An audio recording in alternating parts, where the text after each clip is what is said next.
بسم الله الرحمن الرحيم السلام عليكم ورحمة الله وبركاته وحرمت حرور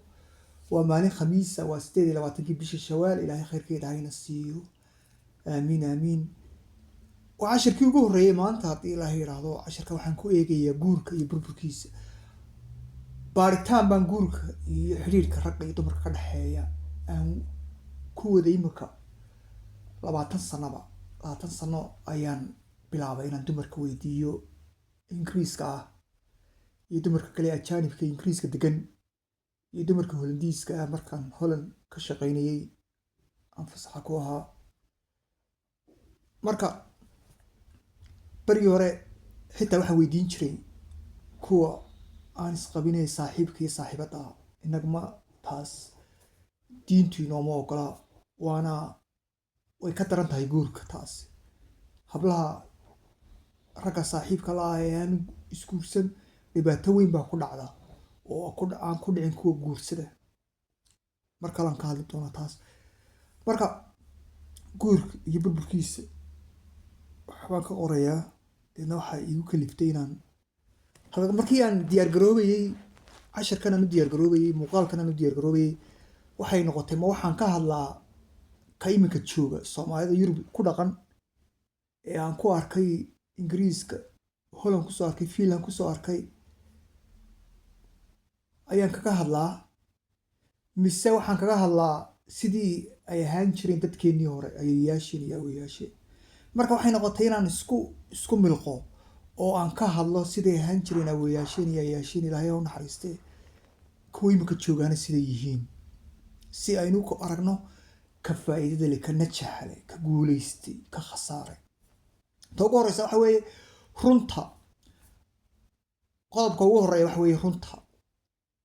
awowayaasheen iyo ayeeyaasheen waxay yaqaaniin shaqadooda awowgu wuxuu yaqaanay shaqadiisa ayeeyaduna waxay taqaanay shaqadeeda waxba ismay dhex daadsaneen isagu shaqadiisu waxay ahayd inuu raashinka keeno meesha awowga shaqadiisu waxay ahayd inuu suuqa baxo uu raashinka keeno waxaan ka hadlayaa soo shaqeeya lacagta dadku caruurtiisu iyo xaaskiisu ay cunayaan dharkay xiranayaan gurigay degan yihiin badankooda guryahooda iyagaa lahaa inkastoo qaar kale ay ku jireen laakiin badankooda guryahooda iyagaa iibsaday waayo taas waxay kuu sheegaysaa nolosha say tahay sababteeda qofku wuu iibsan karaya guriga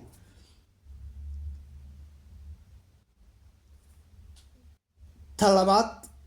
may horta inta ugu horeysa aan imika ku eego imika kuwa jooga inaga dhaqankii reer galbeedkaynu qaadanay kuwa imika Soomaalida dumarka iyo ragga Yurub jooga ninkuna ma garanayo shaqadiisa gabadhuna ma garanayso shaqadeeda waayo waxa ay fikirka ay haystaan waxa weeye fikirkii reer galbeedka ahaa ee ama aflaanta ay ka daawadeen ama mid kale oo afmiishaarada uga sii sheekaysay oo ay rumoodayso ama mid afishaaro oo maqaaxi fadhiyo caruurtiisa iyo dumarkiisa soo dayacay ugu war dumarka waa la iska celiyaayo waxaas la sameeyaa way isku dhex daadsiin marka way isku dhex daadsiin halkii awowayaasheen iyo ayeeyaasheen shaqadooda yaqaaneen ayeeyana shaqada raashinka karinaysay nadaafada waday isaguna intuu subaxii baxo gelinka dambe soo galay isagoo dhabarka iyo lagu way daalan yihiin si uu reerkiisa raashin iyo dhar waxay xiran lahaayeen iyo waxay cun lahaayeen uu keeno way wada shaqayn jireen imika maanta ma jirto waa la isku dhex daadsan yahay xanaanadaha ka soo kaxeeya anaa ka soo kaxaynaya muxuu ahay waan shaqo tagay adna waa inaad shaqo tagto yacni haddii anigu aan shaqo taga gabadhayda maxaan odhanayaa shaqo tag iyo gurigaad joogtay waxiisii qabo yacni waa ciyaalnimo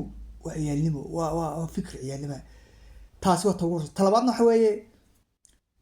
dabeecadaha qofka markay guri isla galaan ayaa soo bixi jirtay waqtigii hore ayeeyaasheen iyo awowayaasheen waxaa laga yaabaa marka ugu horeysa is arkaa waxayd marka ay gurigay wada galaan habeenkii guriga wada galaan oo in reerka kale is siiyey ama inay shukaansiga dushaasuna iska yaqaaneen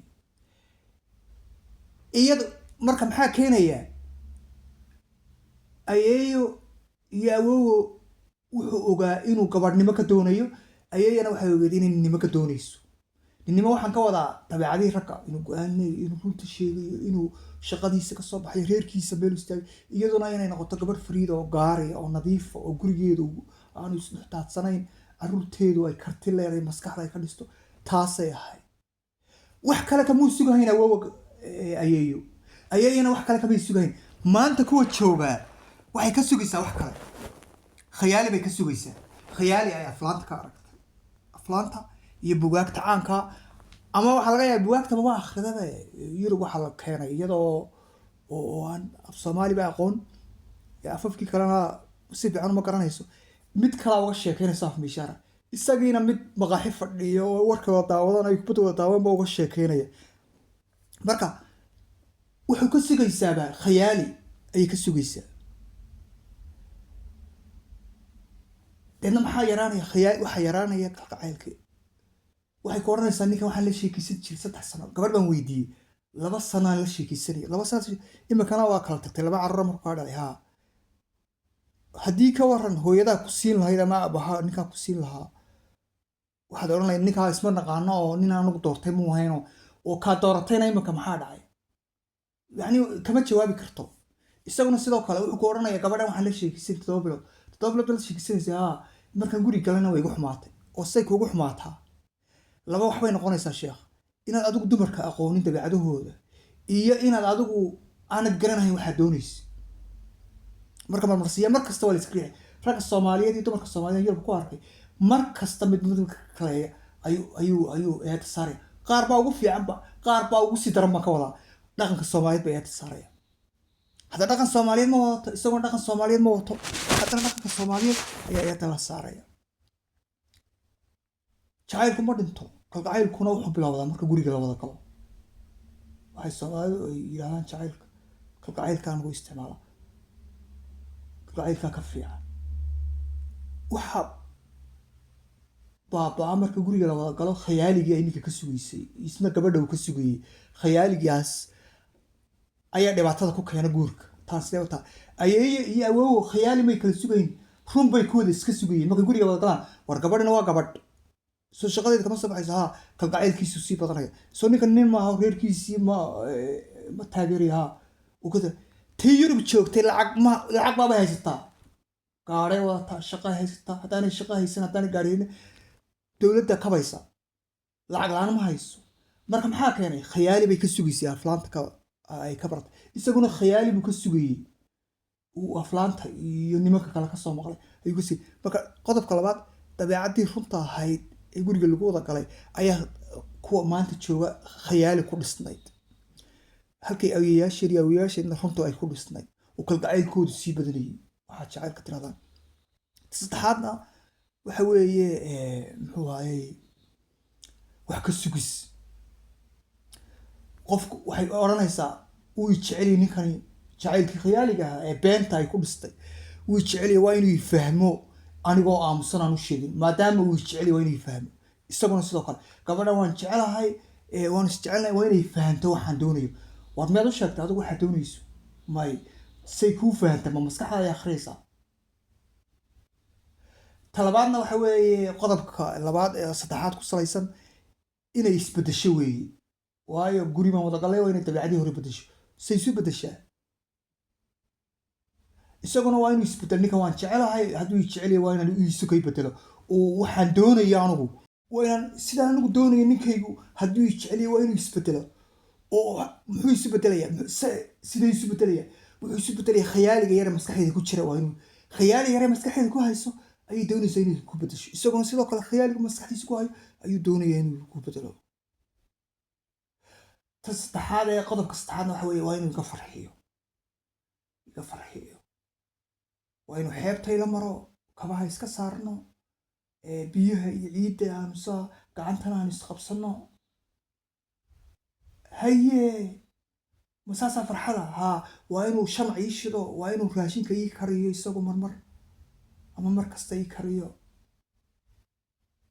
adiguna haa waa inay gabadhani wax kasta ii qabato saasa haa waa inay iga farxiso igama farxiso gabar fiican maaha oo ma doonayo ajiib kuwii uu burburay waqtigii hore ayeeyada iyo awowgu qodobka saddexaad wax ka sugista waxba may ka sugi jireen waxay kaliya ka sugi jirtay nolol maalmeedkooda waxa waajibka inay ayayna shaqadeeda kasoo baxdo, awowna shaqadiisa kasoo baxdo ayaa la iska sugi. wax kaloo dheeraada la iskama sugayn. waayo hadday wax kaloo dheeraada iska sugaan, way ogyihiin bini aadanka haddaad khiyaali ka sugto ma helaysid. kow labana qalbi jab baa kugu dhacaya. marka saddexdaa qodob baan kusoo koobaya halkan. badanka waxay isugu soo ururaysaa guurka burburka maanta wuxuu isugu soo ururayaa khiyaali. khiyaali qofka ugu horeeya. waxaan imika dhowr sano imika waxaan lahaa dhibaatada soomaalida guurkeeda wuxuu ka bilowdaa marka ugu horeysa la isbarto. shukaansiga maalinta ugu horeysa la isbarto khiyaali baa la iska sugayaa. khiyaali marka la isbarto qof kasta khiyaaligiisa ma arkayo qofkan qofku yahay, dabeecadiisa ma arkayo. waxa ay doonaysa ama wuxuu doonayo ayuu qofkan doonayna ka dhex arko. runtuna markay soo baxdana waa la isfahmi waaye. taasaa keentay in guurka xumaado. marka buuggayga waxaad ka helaysaa halkan, haddii la yidhaahdo haddii aad doonayso inaad qoyskaaga badbaadiso ama ka labaad ama ka saddexaad ee soo socdo, waxaad arkaysaa dumar aan 40 gaarin oo kii labaad iyo kii saddexaad maraya. waxaad arkaysaa rag dhowr istin jiroo 3 iyo 4 maraya. anigu waan yaabaa oo kuwii horaad hayn weyda maxaad mid kale, yacni waad baahidin way ku haysaa. dumar la-aantood ma noolaan kartid, haddana maad baran sida loo hayo. marka waxa uu buuggani ku dhiirigelinayaa sida dadka runta loogu soo xergeliyo, sida dadka runta looga sugo, iyo sida dadka lagu dhaqo, ama gabadha aad ku dhaqdo ama ninka aad ku dhaqdo. dumarka waxaan kula talin jiray 8 sano 9 sano ka hor inay isticmaalaan gacmahooda. ninka gabadhiisu gacanteeda isticmaasho kama tago. gacmanteeda maxaan ka wada raashinka fiican karin taqaano, tolitaanka taqaano, duugitaanka taqaano. ninkuna waa inuu lacagta